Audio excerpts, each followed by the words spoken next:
हाय बच्चों, कैसे हैं आप सब लोग। आशा करता हूँ आप सब अच्छे होंगे। और सर्दी तो अच्छी पड़ी रही है, लेकिन सर्दी में आप लोग लगे रहिए मेहनत से, क्योंकि बोर्ड के एग्जाम आ ही गए हैं।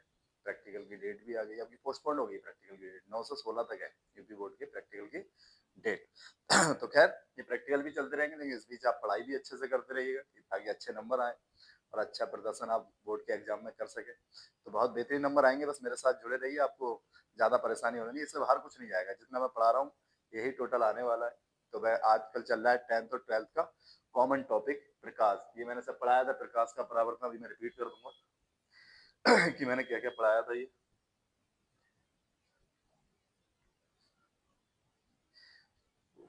ये सब पढ़ा दिया था मैंने आपको जितना पढ़ाया था वो सारा रिपीट करता हूँ। मैंने पढ़ाया था प्रकाश एक ऐसा माध्यम है जिसकी सहायता छोटी छोटी व बड़ी से बड़ी वस्तु को आसानी दे सकते हैं। प्रकाश एक प्रकार की ऊर्जा जो हमारे दृष्टि ज्ञान को जागृत करती है, ये डेफिनेशन होती है। फिर हमने पढ़ाया था प्रकाश के गुण। प्रकाश हर रेखा में चलता है, प्रकाश को माध्यम की आवश्यकता नहीं होती। निर्वात में प्रकाश 3 × 10⁻8 मीटर प्रति सेकंड होता है। प्रकाश की तरंग 39,78 के बीच होती है। प्रकाश ठोसों से टकरा कर परावर्तित होता है, तरल पदार्थों से टकरा कर अपवर्तित होता है। प्रकाश का विवर्तन होता है, प्रकाश का व्यतिकरण होता है, प्रकाश का ध्रुवण होता है। प्रकाश में गुरुत्वाकर्षण गुण नहीं पाया जाता है, और भी होता है। और इसके बाद आता है दो तरह की वस्तु होती है, दीप्त और अदीप्त। वे वस्तुएं स्वयं प्रकाश उत्पन्न करती हैं, दीप्त वस्तुएं कहलाती हैं। वे वस्तुएं स्वयं प्रकाश उत्पन्न नहीं करती हैं, अदीप्त वस्तुएं कहलाती हैं। इसके बाद हमने पढ़ाया था आपको प्रकाशी माध्यम, वे पदार्थ जिनसे प्रकाश, ये हट भी गया है, 10th में तो हट गया, लेकिन 12th में है ये। प्रकाशी माध्यम वे पदार्थ जिनसे प्रकाश पूर्ण रूप से गमन करता है, आंशिक रूप से गमन करता है, टकरा कर पूर्ण रूप से वापस लौट आता है, प्रकाशी माध्यम कहलाते हैं। 3 प्रकार के होते हैं, पारदर्शक, अपारदर्शक, अपारदर्शक। पारदर्शक माध्यम वे माध्यम होते हैं जिससे प्रकाश पूर्ण रूप से गमन कर जाता है। पारदर्शक माध्यम कहलाते हैं जैसे वायु, बिना पॉलिश का शीशा। पारभाषक माध्यम वे माध्यम होते हैं जिससे प्रकाश आंशिक रूप से गमन कर जाता है। पारभाषक माध्यम कहलाते हैं जल, तेल लगा कागज आदि।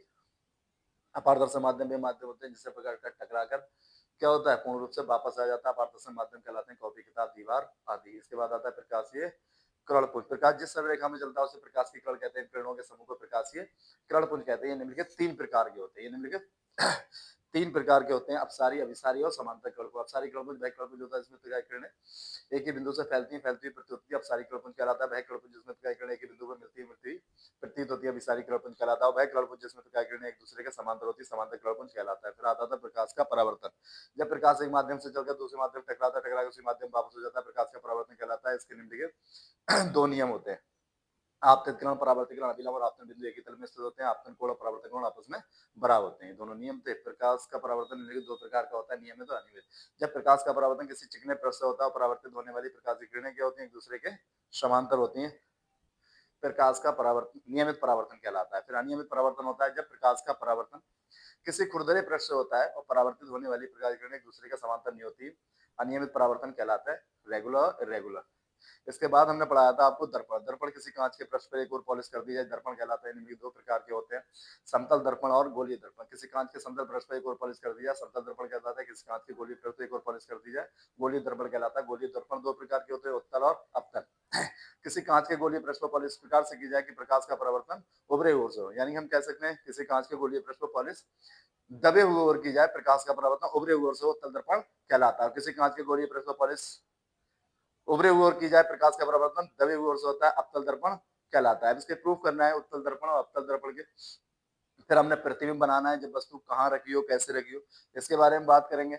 लेकिन हम थोड़ा सा पढ़ने वाले हैं प्रकाश का अपवर्तन। क्या पढ़ने वाले हैं? प्रकाश का अपवर्तन। और थोड़ा इसमें पढ़ लेंगे क्योंकि मिक्स चैप्टर है, फिर हम थोड़ा सा और आगे बढ़ेंगे। कोई नहीं शुरू करते हैं। प्रकाश का अपवर्तन,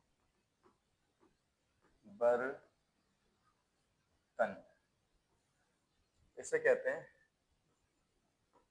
रिफ्रैक्शन। उसे बोलते हैं रिफ्लेक्शन, इसे बोलते हैं refraction of light. Refraction of light, प्रकाश का अपवर्तन। प्रकाश का अपवर्तन होता है जब प्रकाश एक माध्यम से दूसरे माध्यम में जाता है तो अपनी मार्ग से विचलित हो जाता है। अपवर्तन का शुद्ध हिंदी है, समझ लो मतकटा लग जाना। मतकटा आप लोगों ने सुना ही होगा, मतकटा या विचलित होना। क्या होना? किसी आदमी को मतकटा लग जाए, कहते हैं मतकटा लग गया है। तो उसका अगर मतकटा लग जाता है तो वो जिस रास्ते पे जाता है उसमें ना जाके किसी और रास्ते पे चला जाता है। सेम यही होता है। मतकटा भी तब लगता है जब आदमी का माध्यम चेंज हो जाए। पानी पी रहा हो, दारू पी ले, अब दारू पिएगा तो बहकेगा, इधर उधर जाएगा। किधर और चला जाएगा। हालांकि दारूबाज वाले को अपना घर बहुत याद रहता है, वो अपने घर पर आके रुकता है, तांडव वहीं मचाना से ज्यादा। लेकिन अगर माध्यम चेंज किया जाता है तो ऐसे ही प्रकाश भी क्या होता है, अपनी मार्ग से विचलित होता है, जैसा मध्यकर सुनिधि में बोलते हैं अब बर्तन विचलित होना।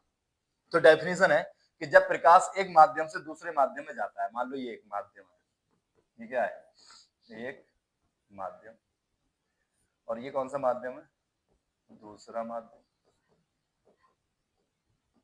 तो जब प्रकाश एक माध्यम से दूसरे माध्यम में जाता है, जा रहा है, इसे जाना तो सीधे सीधे चाहिए था बच्चों, कैसे चाहिए था, सीधे सीधे, लेकिन ये सीधे सीधे ना जाके अपने मार्ग से क्या हो जाता है, विचलित हो जाता है। ये प्रकाश का अपवर्तन कहलाता है। कितना विचलित हुआ, ये सीधे सीधे जो डाला वो अभिलंब है, ये क्या है, अभिलंब। ये आपतित किरण है ये वाली, और ये कौन सी, अपवर्तित किरण। जब परावर्तन होता है तो ये परावर्तित किरण होती है, लौटती है, लेकिन अभी इसी माध्यम में दूसरे में जा रही है तो अपवर्तन हो रहा है इसका, यानी विचलित हो रही है। इतने से क्या हो गई, इतनी हट गई। तो ये कंडीशन है, लेकिन ये लोकल डेफिनेशन है, मेन डेफिनेशन ये होगी, कंडीशन लग जाएगी इसमें, कंडीशन ये लगेगी,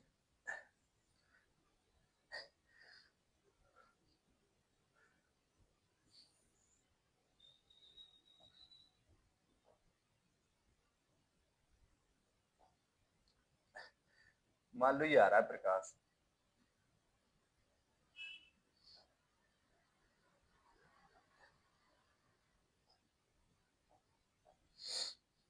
जब प्रकाश इधर से आ रहा है ऐसे, अब इसे जाना तो कैसे चाहिए था, सीधे सीधे, लेकिन सीधे ना जाके अपने मार्ग से क्या होगा, विचलित होगा। कैसे विचलित होगा, ये डिपेंड करता है कंडीशन पर। मान लिया हमने ये है विरल माध्यम, कौन सा माध्यम, विरल माध्यम, और ये है हमारा सघन माध्यम। अभी मैं पूरा बना के दिखाऊंगा आपको, पानी वानी बना लूंगा पूरा, जलवल में जाएगी। जब प्रकाश विरल माध्यम से कहाँ जाएगा, सघन माध्यम में जाएगा, तो ये अपने मार्ग से विचलित होगा, लेकिन कंडीशन लगेगी, ये सीधा सीधा जो है बच्चों वो अभिलंब है। क्या है ये, तो ये खासियत है कि जब प्रकाश विरल माध्यम से सघन माध्यम में जाता है तो ये अभिलंब की ओर झुक जाएगा, जाएगा इस रास्ते से, लेकिन जाएगा मतलब जाना चाहिए था इस रास्ते से, इस रास्ते से ना जाके ये अभिलंब की ओर थोड़ा सा क्या हो जाता है, मूव हो जाता है, यानी झुक जाता है। तो ये कंडीशन है कि जब प्रकाश विरल माध्यम से सघन माध्यम में जाता है तो अभिलंब की ओर थोड़ा सा झुक जाता है, यानी अभिलंब की ओर झुक जाता है। देखो अपने मार्ग से विचलित हुआ कि नहीं हुआ, अगर ये विचलित हुआ तो प्रकाश का क्या अपवर्तन है। तो लोकल डेफिनेशन ये बता सकते हैं नॉर्मली कि जब प्रकाश एक माध्यम से दूसरे माध्यम में जाता है तो अपने मार्ग से विचलित होता है, लेकिन विचलित होने में भी कंडीशन होती है। कैसे कंडीशन होती है कि जब विरल से सघन में जाएगा तो अभिलंब की ओर झुक जाएगा, जब विरल से सघन में जाएगा तो अभिलंब की ओर झुक जाएगा, और जब सघन से विरल में जाएगा तो अभिलंब से दूर हट जाएगा। इसी कंडीशन ये हो जाएगी। मान लीजिए इधर है सघन माध्यम,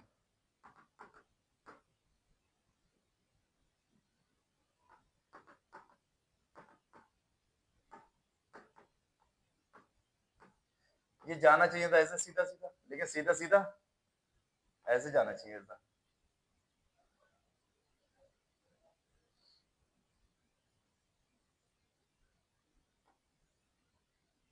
अरे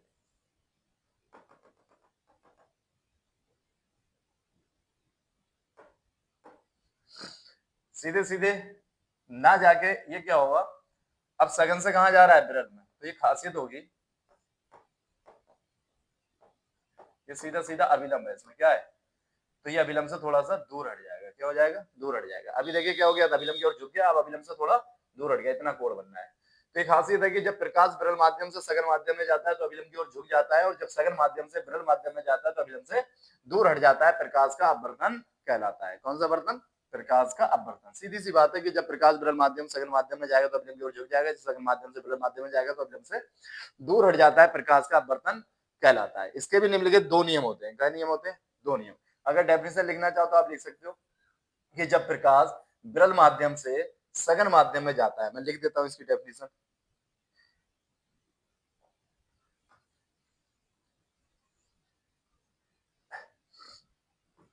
परिभाषा,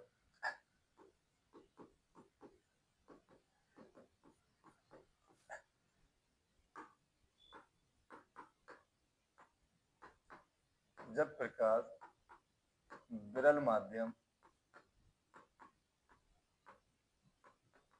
से सघन माध्यम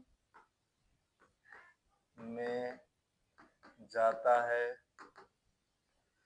तो अपने मार्ग से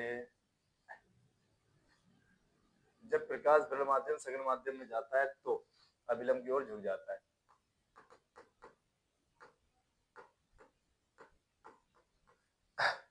अभिलंब की ओर झुक जाता, जब प्रकाश विरल माध्यम से सघन माध्यम में जाता है तो अभिलंब की ओर झुक जाता है तथा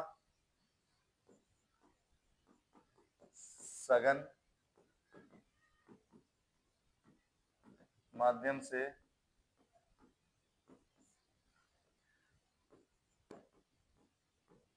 विरल माध्यम में जाता है तो अभिलंब से दूर दूर दूर हट जाता है। अभिलंब से जब प्रकाश विरल माध्यम से सघन माध्यम में जाता है तो अभिलंब से दूर हट जाता है, अभिलंब की ओर झुक जाता है, सॉरी, तथा सघन माध्यम से विरल माध्यम में जाता है तो अभिलंब से दूर हट जाता है, कॉमा, प्रकाश का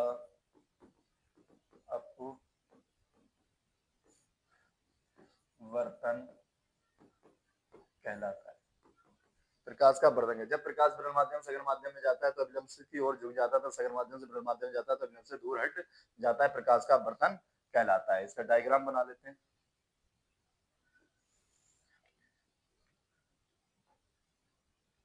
ये प्रकाश का मान लिया, इधर क्या है, इधर विरल माध्यम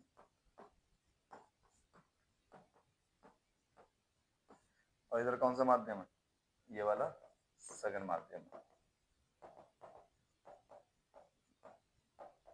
इधर हमने मान लिया क्या है, पानी है, क्या है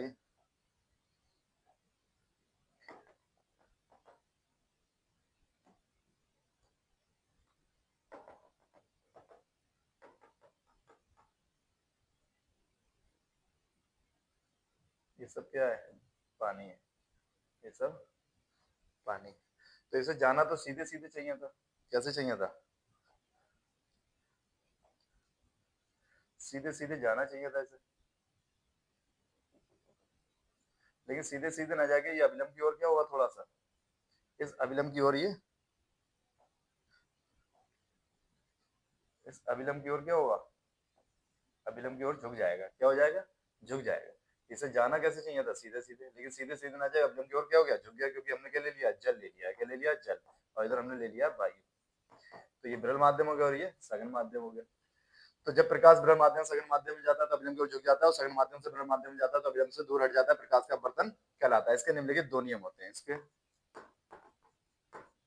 निम्नलिखित दो नियम होते हैं, इसके निम्नलिखित दो नियम होते हैं। कितने नियम होते हैं, दो नियम। नंबर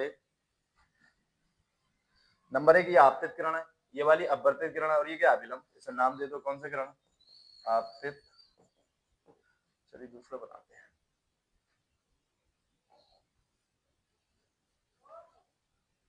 हम्म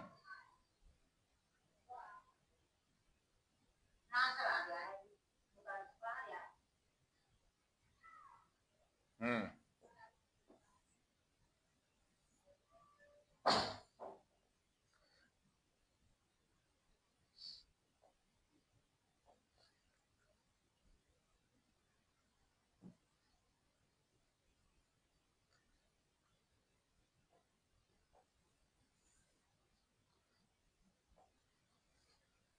ये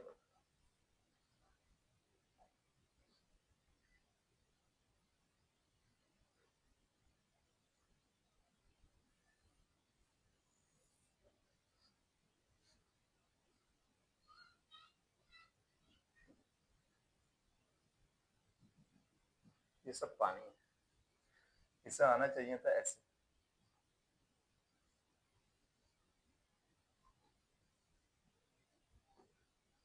और सीधे से जाना चाहिए था, लेकिन सीधे ना जाके ये क्या हो गया,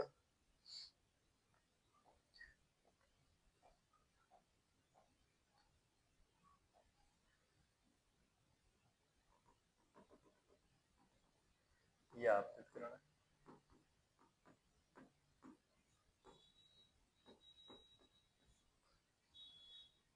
और ये अभिलंब की ओर क्या होगा, झुक जाएगा। ये अभिलंब है, इसकी ओर क्या हो गया, झुक गया। ये हो गई हमारी अपवर्तित किरण। ये हो गया समतल या तल। ये हो गया हमारा अभिलंब, और ये बिंदु हो गया हमारा आपतन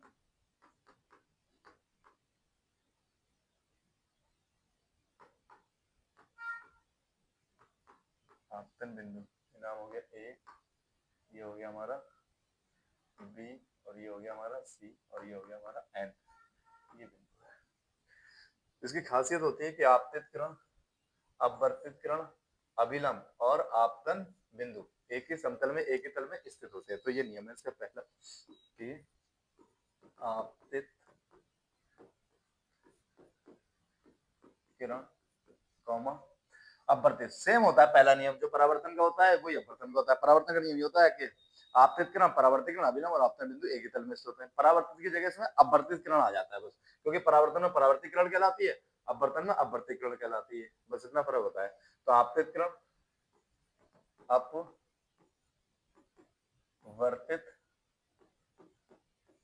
किरण, इसे कहते हैं इंसिडेंट रे, इसे कहते हैं रिफ्लेक्टेड रे, इसे कहते हैं इंसिडेंट पॉइंट, इसे कहते हैं नॉर्मल। तो सीधा सा है, इसे क्या कहते हैं, प्लेन कहते हैं। सघन को डेंसर कहते हैं, इसे रेरर कहते हैं, डेंसर एंड रेरर। आपतित किरण, अपवर्तित किरण, अभिलंब तथा आपतन आपतन बिंदु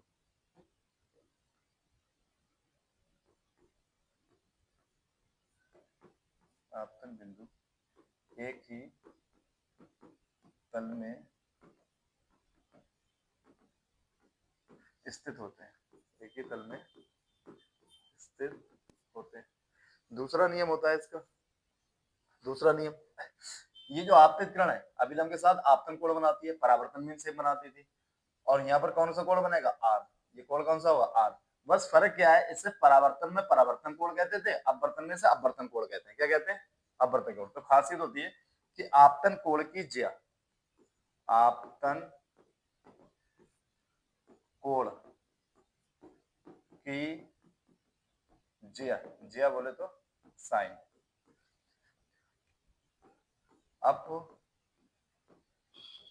अपवर्तन कोण आर की ज्या, ज्या को इंग्लिश में कहते हैं साइन, के अनुत्क्रमानुपाती, ये कह सकते हो आप समानुपाती, इंग्लिश में कहते हैं direct proportional to, direct proportional to. एक संबंध आता है अनुक्रमानुपाती, एक होता है व्युत्क्रमानुपाती। व्युत्क्रमानुपाती को कहते हैं इनवर्स प्रोपोर्शनल टू, इसे बोलते हैं डायरेक्ट प्रोपोर्शनल टू। आपतन कोण की ज्या तथा अपवर्तन कोण की ज्या के अनुक्रमानुपाती समानुपाती होती है, अर्थात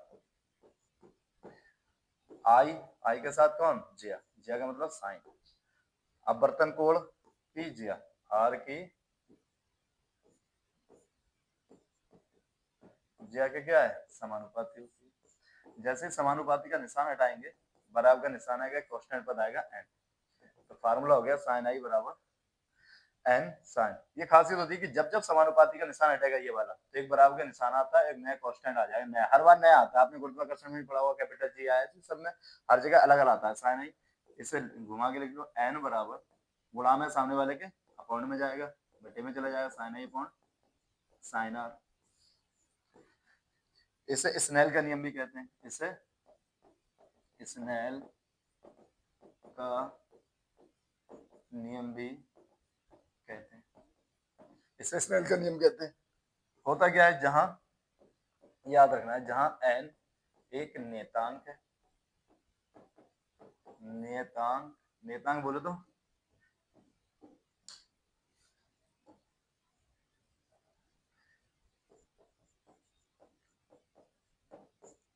नियतांक, इंग्लिश में कहते हैं कांस्टेंट। कांस्टेंट है जिसे आपको वर्तनांक जिसे आप वर्तनांक कहते हैं। तो ये दो नियम होते हैं, आपतितकरण, ये आपतितकरण, अपवर्तितकरण, अभिलम्ब, ये वाला। आपतन बिंदु एक ही तल में स्थित होते हैं, एक ही समतल में स्थित होते हैं। दूसरा होता है आपतन कोण की ज्या, आपतन कोण की ज्या यानी साइन, अपवर्तन कोण की साइन, ज्या क्या होती है, समानुपाती अनुक्रमानुपाती होती है। साइन आई ऐसे समानुपाती का निशान हटाते हैं तो एक बराबर का निशान, एक नया कांस्टेंट एन आता है। साइन आर ऐसे की ऐसे, गुणा वाला सामने वाले कहाँ जाएगा, बटे में जाएगा, तो फार्मूला हो जाएगा एन बराबर sine i upon sine r. ये क्या अपवर्तनांक है, एन क्या एक नेतांक है जिसे अपवर्तनांक कहते हैं, और इसी को हम स्नेल का नियम भी कहते हैं। अगर स्नेल का नियम आता है तो ये बता देंगे आप। तो मुझे लगता है आप अगर मेरे साथ बोलेंगे तो आपको बहुत अच्छे से याद होगा, और मुझे आशा करता हूँ कि आपको बहुत अच्छे से समझ में आ रहा होगा। बस आप आगे भी अच्छे से पढ़ने के लिए, आप जानते हैं कि आपको वीडियो टाइम पे मिले तो टाइम पे एक ही तरीके से मिल सकती है कि आप क्या करें, सब्सक्राइब करें एंड बेल आइकन दबाएं, लाइक भी करें, कमेंट भी करें। तो बहुत सिंपल सा है, मैं रिपीट कर देता हूँ एक बार फिर से। प्रकाश का अपवर्तन क्या होता है, जब प्रकाश एक माध्यम से दूसरे माध्यम में जाता है तो अपने मार्ग से विचलित हो जाता है, या कह सकते हैं हम प्रकाश जब सघन माध्यम से विरल सॉरी जब प्रकाश विरल माध्यम से सघन माध्यम में जाता है तो अभिलंब की ओर झुक जाता है, तथा जब सघन माध्यम से विरल माध्यम में जाता है तो अभिलंब से दूर हट जाता है, प्रकाश का अपवर्तन कहलाता है। इसके निम्नलिखित दो नियम होते हैं, आपतितकरण, अपवर्तीकरण, अभिलंब और आपतन बिंदु एक ही तल में स्थित होते हैं। दूसरा नियम होता है आपतन कोण की ज्या, अपवर्तन कोण की ज्या के समानुपाती होती है, अर्थात साइन आई समानुपाती साइन आर, समानुपाती निशान आते बराबर निशान आता है, कांस्टेंट बताता है एन, एन बराबर sine i upon sine r, जहां एन एक नेतांक है जिसे अपवर्तनांक कहते हैं। बाकी आगे की प्रोसेस जो है बताते रहेंगे।